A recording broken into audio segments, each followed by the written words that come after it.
A posição de pianista na orquestra da Escola Felipe Deugiano era extremamente respeitada na cidade, bem como era concorrida, e eu tive a sorte de a compartilhar com um amável rapaz chamado Alfredo. Ele tinha aproximadamente 17 anos, barriga farta, estatura baixa, espessos cabelos negros penteados de lado e uma franja que cobria seus pesados óculos grossos de armação metálica. No final do ensaio, enquanto organizamos a sala trocando amenidades, Gael se aproximou enfileirando algumas cadeiras. Desviei ligeiramente os meus olhos das pastas que estava empilhando em meus braços e vi que seu rosto conservava uma expressão apreensiva. Ao repousar os objetos dentro do armário e estar com as mãos livres, cruzei discretamente o meu olhar com o dele, recebendo um sorriso acanhado em resposta. Você gostaria de fazer alguma coisa depois que terminarmos com isso? Perguntou com um tom de voz suave e desconcertado. Alfredo olhou para ele com uma cara de desdém enquanto guardava um violino Giannini esquecido em cima da cadeira e colocou dentro do estojo, na estante dos achados e perdidos. Balançou a cabeça em tom de negação e ficou nos observando com um olhar analítico. Enquanto isso, eu estava perdida no vislumbre da timidez tentando formular uma frase de resposta, mas a única coisa que me vinha à cabeça era: quem diabos esqueceria o próprio violino? Bem, respondi baixinho, meio gaguejando. O que você tem em mente? Completei piscando os olhos loucamente de nervoso, enquanto mirava o seu pomo de Adão subir e descer, como quem não esperava que eu dissesse sim. Nós poderíamos. Ele se calou ao ouvir um forte pigarrear às minhas costas. Imediatamente ambos olhamos na mesma direção e avistamos Alfredo se afastando discretamente de cabeça baixa. Não pude deixar de notar que suas feições, comumente delicadas e plácidas, nesse momento estavam coradas de uma raiva contida e deslocamento. Alfredo, vamos com a gente? Convidei-o em um tom solidário. Eu quero ir, mas não posso perder o ônibus das 7h30. Exclamou com um sorriso envergonhado, voltando-se em minha direção. Se eu não chegar em casa até às 8, minha coroa vai me matar. Completou Alfredo com a voz baixa enquanto encarava uma rachadura no chão. Alfredo e eu fazíamos aula de piano no mesmo horário com o mesmo professor e tínhamos uma certa história. Não éramos muito amigos, mas trocávamos algumas palavras de vez em quando, porque nós dois éramos tímidos demais para mantermos um diálogo por muito tempo. Bom, abriu um bistrô dentro da biblioteca do Colégio Capretti. Vocês gostariam de dar uma folheada em alguns livros macabros e tomar um expresso? Disse Gael em um tom convidativo. Que livros seriam esses? Perguntou Alfredo com desconfiança. Você vai ver quando chegar lá. Falou Gael com os dentes cerrados em uma careta de divertimento. Ou tem algo melhor em mente? Eu topo. Aqueceu Alfredo entusiasmado com a ideia. Faz tempo que eu não leio um bom livro. Saímos da sala após deixar tudo devidamente organizado, pegamos nossas coisas nos armários e seguimos em direção ao colégio, que era localizado a algumas quadras dali. No caminho conversamos sobre diversos assuntos, mas inconscientemente enfatizamos a música, a literatura, o cinema e o teatro. Meu coração se aqueceu de um jeito incomum ao perceber que nós três partilhávamos de muita coisa em comum e em todos esses meses convivendo naquele edifício. Nós nunca havíamos tido uma oportunidade como essa para nos conhecermos melhor. Internamente agradeci por aquela cortesia do destino em nos enclausurar naquele cômodo acalorado, sem ventilação e barulhento, chamado de modo cortês de sala da orquestra. Eu gosto desse lugar tanto quanto sinto medo dele, confessou Alfredo, assim que cruzamos os portões do Colégio Capretti. Compartilho do mesmo sentimento, suspirei, pensando em quanta história aquele lugar guardava em cada um de seus tijolos. O edifício do Colégio Capretti era muito antigo, construído com estilo eclético, que no século XX era a corrente dominante na arquitetura. Foi inaugurada em meados de 1912, sendo uma escola religiosa para jovens até meados de 1975. O local sofreu diversas reformas ao longo dos anos, mantendo hoje aberto ao público uma biblioteca, lan house, salas que são utilizadas para o ensino à distância e uma cafeteria. A entrada era repleta de grades, e em seu interior havia um jardim imenso com árvores grandiosas que viviam ali há décadas.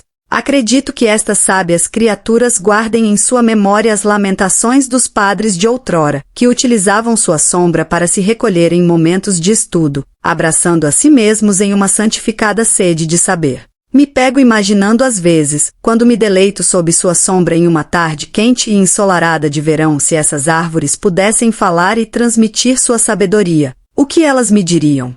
Que histórias poderiam me contar sobre os acontecimentos de outras épocas que seu tronco, raízes e galhos vislumbraram? A fachada grandiosa do edifício à noite era horripilante. Ouvi vários boatos ao longo dos anos frequentando aquele local, de que almas penadas de estudantes do passado vagavam pelos corredores sem saber que já haviam partido dessa vida. Como um eco, continuavam suas vidas indo e vindo da capela com sua abóbada repleta de pinturas barrocas, à sala de estudo, para o refeitório, ao banheiro, em um ciclo mórbido sem fim, sem notar as mudanças no local. Mas eram apenas histórias para assustar os mais frágeis de espírito, que todo edifício antigo e cheio de memórias guardava. Algumas vezes, junto com um dedilhar gelado em minha coluna retesada, avistava algumas formas cinzentas e translúcidas, ligeiramente como um lapso de insanidade momentâneo, vagando por aqueles corredores ao pôr do sol.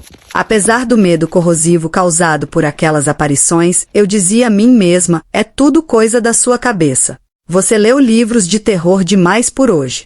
Atravessamos o pátio principal em um silêncio contemplativo, subimos as escadas ladrilhadas com um piso de cerâmica avermelhado e adentramos em um largo corredor, através de uma grandiosa porta de madeira rústica surrada pelo tempo. Por favor, vão na frente pedindo os expressos, enquanto eu procuro os livros de horror, pediu Gael, ao adentrarmos a biblioteca em passadas largas. Alfredo e eu pedimos nossos expressos com a atendente sorridente da cafeteria e nos sentamos à mesa, observando Gael folheando com seriedade as fichas do arquivo de metal.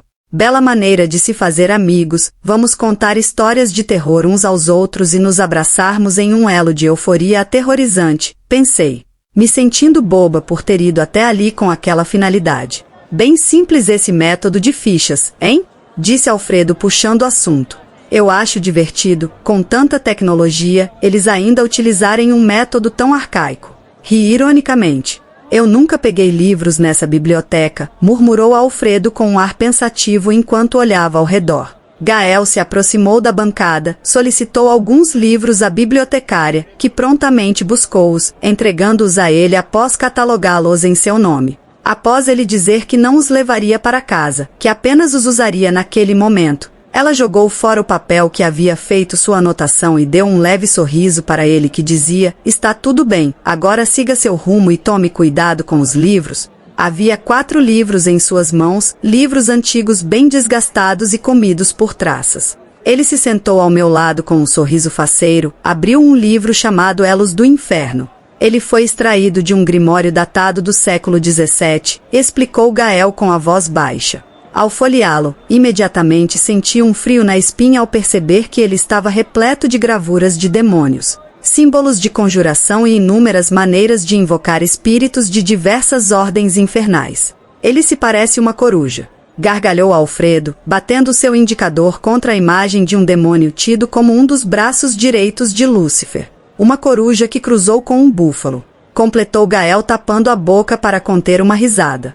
Um pouco perigoso rir do desconhecido dessa maneira, guardei aquele pensamento para mim mesma, observando-os tirar sarro de outras entidades, tidas na concepção deles como ridículas. Se desejais poder, venha a nós, se desejais vingança, lave tuas mãos em nosso sangue, se temeis as sombras, não se aproxime do círculo que liga esse mundo ao véu infernal. Recitou Alfredo um trecho do livro com os olhos esbugalhados de curiosidade. Quem foi esse tal de Calamovidade? Além de escritor, ele se dizia um grande bruxo das trevas, respondeu Gael laconicamente e abriu outro livro, empurrando-o logo em seguida em direção às mãos ansiosas de Alfredo. Acho que você vai gostar mais desse aqui. As Sombras de Mazarel, disse Alfredo, lendo o título do livro em voz alta. Reza a lenda que ele foi escrito através da tradução de um pergaminho árabe antigo, escrito por Mazarel Gana, um insano poeta árabe do Iêmen, em Saná. No ano de 730 d.C., explicou Gael com seriedade. Este grimório é o mais controverso que já existiu.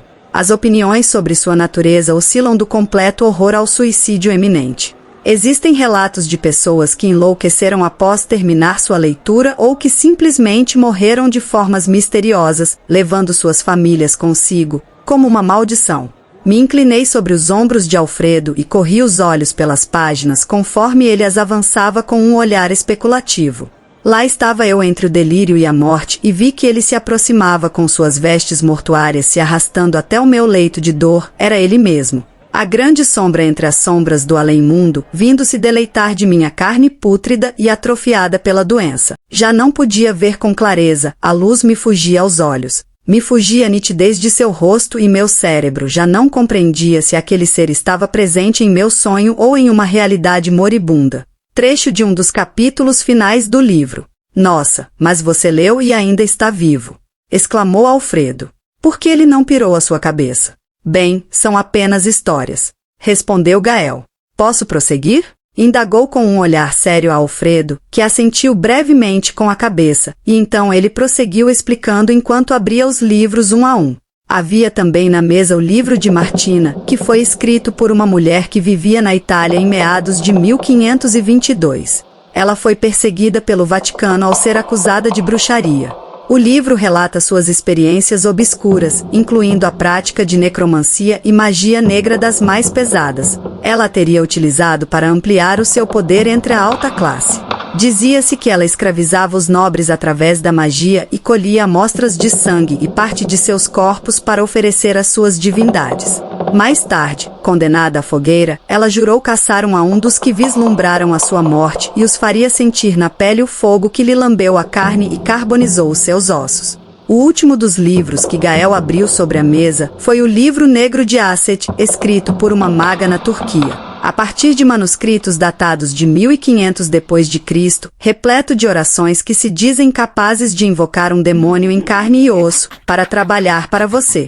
Minhas mãos estavam geladas, eu sentia cada parte do meu corpo se arrepiando enquanto folheava aqueles livros bizarros. Algumas gotas de suor brotavam em minha testa, distraidamente passei a mão por ela limpando-a. Gael observou o gesto e começou a rir de forma desenfreada, ganhando em resposta um olhar duro de reprovação da bibliotecária, seguido de vários chiu dos demais ocupantes do recinto. Ele pediu desculpas, abaixou a cabeça, envergonhado, e esticou suas mãos de encontro às minhas. Calma, Ariana, nada disso aqui é real, falou baixinho tentando me acalmar. São apenas histórias de tempos antigos onde não existia ciência para explicar as coisas, então tudo era culpa de Deus ou do diabo. Bom, algumas coisas extrapolam a incoerência em um nível aceleradamente insano. Apontou Alfredo ajeitando seus óculos que tinham a tendência de escorregar até a ponta do nariz.